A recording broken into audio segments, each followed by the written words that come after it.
It started with applause.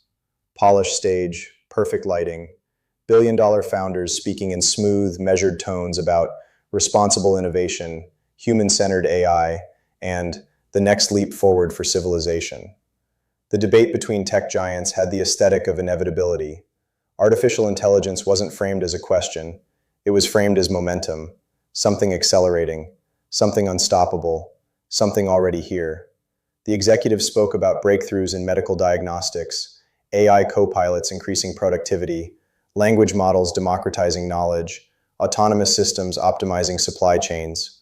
They acknowledged risk, briefly, but quickly pivoted back to opportunity. Guardrails were mentioned, ethics boards were referenced, collaboration with regulators was promised. Markets reacted with optimism. Analysts talked about exponential growth curves. Investors spoke about trillion-dollar industries.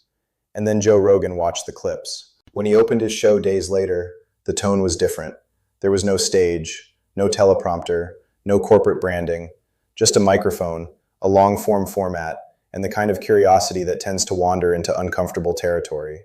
"I watched that whole thing," he said slowly, referencing the Tech Summit debate, "and what stood out to me wasn't what they said." He paused. "It's what they didn't say." That was the moment the temperature shifted. Because Rogan didn't frame the issue as tech versus anti-tech. He didn't start with dystopian imagery or science fiction warnings. He started with incentives. "These are public companies," he said. "Public companies answer to growth. Growth answers to shareholders. Shareholders don't reward hesitation." It wasn't an accusation. It was an economic observation. Innovation is rarely slowed voluntarily when competition is fierce. He acknowledged that many engineers working on AI genuinely believe in its potential for good, accelerating scientific discovery, enhancing accessibility, improving efficiency across sectors that desperately need it. "I'm not saying these guys are villains," Rogan clarified. "I'm saying incentives matter." That distinction was important. But what followed is what sent the episode viral. Rogan began breaking down the pace of AI development. "This isn't like the internet rolling out in the 90s, he said. "This isn't smartphones taking 10 years to saturate the market. This is exponential acceleration." He described how large language models have gone from impressive to borderline indistinguishable from human-generated writing in just a few short years. How generative AI can now produce realistic video, synthetic voices, automated code, legal analysis, marketing campaigns, tasks that once required trained professionals, in seconds. "We went from novelty to infrastructure in what feels like 5 minutes, he said. And infrastructure changes everything. Because once something becomes embedded into education systems, government processes, financial markets, military logistics, social media algorithms, you're no longer experimenting, you're relying." That word, relying, lingered. "What happens," Rogan asked, "when we start depending on systems we don't fully understand?" He wasn't claiming AI is conscious. He wasn't claiming machines have intent. He was pointing to complexity. Advanced AI systems operate through billions of parameters, layered neural networks that even their creators sometimes describe as opaque. Outputs are generated through probabilistic modeling that can produce astonishing accuracy and occasional unpredictability. "It's not evil," he said. "It's complex. But complexity at scale can destabilize systems." Rogan shifted the conversation toward employment. "Let's talk about jobs," he said, because nobody wants to talk about jobs honestly. He described entry-level coders seeing automation tools write scripts in seconds, customer service departments deploying AI chat agents capable of handling thousands of simultaneous interactions, marketing agencies experimenting with automated content pipelines, newsrooms testing AI-generated drafts. "This isn't about robots taking factory jobs," he said. "This is cognitive automation, white-collar disruption, middle-class disruption, the kinds of jobs that once felt insulated from industrial replacement." He emphasized that technological revolutions historically create new industries. The automobile eliminated horse-related trades, but created automotive manufacturing. The internet displaced certain retail sectors, but created digital economies. But those transitions took decades, Rogan said, and they were messy. The difference now? Compression. "If displacement happens in 5 years instead of 20, he continued, how does society absorb that? Retraining programs lag behind automation speed. Policy frameworks move slower than product cycles. Educational institutions adapt slowly to rapidly changing demand. He wasn't predicting mass unemployment overnight. He was mapping pressure. Because rapid economic dislocation combined with political polarization can create instability. That's when he pivoted into something even more unsettling: information. AI doesn't just automate jobs, he said. It automates persuasion. Deepfake video technology has advanced to the point where realistic fabricated speeches can be generated with minimal friction. Synthetic voice cloning can replicate tone and cadence convincingly. Text generation models can produce tailored messaging for micro-targeted audiences. If you combine that with social media, Rogan continued, you're not just advertising shoes, you're shaping belief, and belief shapes behavior.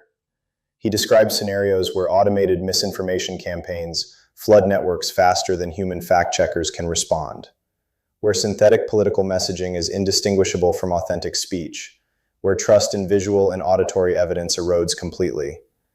When you can't trust what you see, he said, you destabilize reality. That line circulated rapidly, not because it was dramatic, but because it felt plausible. Rogan then examined geopolitical competition. If one country slows development because of safety concerns, he said, another country won't. Artificial intelligence has military applications, intelligence analysis, autonomous systems, predictive modeling for logistics and strategy. Nations view AI dominance as a strategic advantage. That creates an arms race, he said, and arms races don't reward patience. Speed becomes paramount. Safety reviews feel like obstacles. Ethical deliberation competes with national security urgency. Rogan made clear he wasn't advocating isolation or technological stagnation. He acknowledged that AI could revolutionize medical research, accelerating drug discovery, modeling protein structures, diagnosing diseases earlier than human practitioners. This stuff could save lives, he said, but saving lives and destabilizing institutions are not mutually exclusive outcomes. He returned repeatedly to incentives. Who decides what these systems optimize for, he asked. Profit, engagement, efficiency, security, human flourishing? Each metric leads to different outcomes. He raised concerns about centralization. When a handful of corporations control the most advanced AI infrastructure, decision-making power concentrates. Training data pipelines, compute resources, algorithmic direction, all within limited ecosystems. That's a lot of leverage, he said. He acknowledged that regulators are trying to catch up, drafting AI oversight proposals, convening international summits, exploring transparency mandates. But legislation moves slower than code. By the time you regulate version 1, he said, they're already on version 5. That acceleration gap unnerved listeners, because governance frameworks historically rely on incremental change. AI development is not incremental, it's exponential. Rogan then pivoted from macro to micro. What happens to kids growing up with AI tutors that know them better than teachers, he asked. Personalized education could be transformative, but dependence on algorithmic guidance could reshape cognitive development. What happens to creativity, he continued, when generating ideas becomes frictionless? If a machine can produce music, scripts, paintings, essays instantly, human creative struggle changes. Convenience reshapes effort. Effort shapes mastery.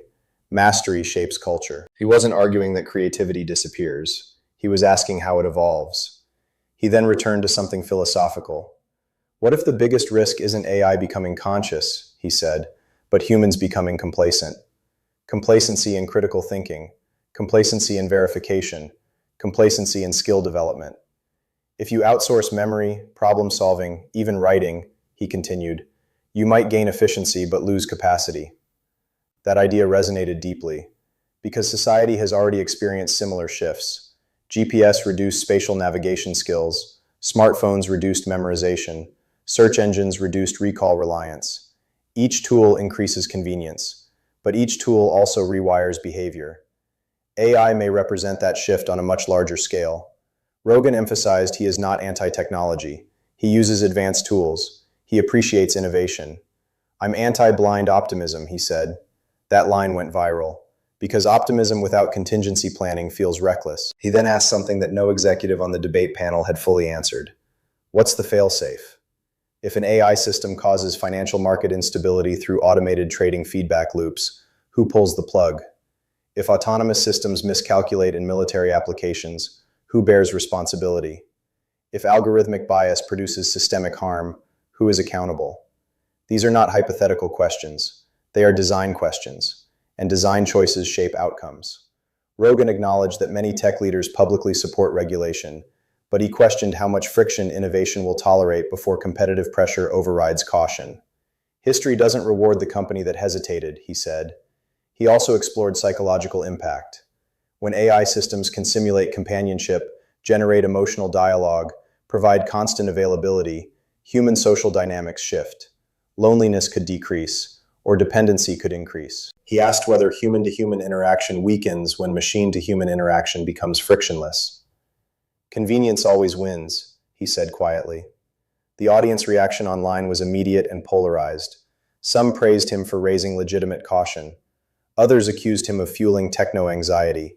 Tech executives issued follow-up interviews emphasizing safety frameworks, transparency initiatives, and ongoing research into alignment.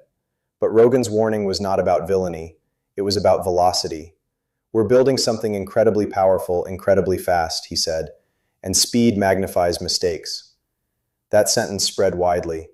He closed the episode not with apocalyptic prophecy, but with a challenge. Don't panic, he said, but don't sleep. Pay attention, demand transparency, support balanced policy, encourage innovation, but question deployment. Because once infrastructure solidifies, reversing course becomes harder. The viral moment wasn't a single explosive claim. It was sustained concern delivered calmly. In a world accustomed to screaming headlines, that calm intensity cut deeper. Artificial intelligence will almost certainly transform industries, governance, education, and culture in profound ways. The debate among tech giants framed it as inevitable progress. Rogan reframed it as contingent evolution. Progress guided by incentives, power shaped by oversight, speed demanding awareness.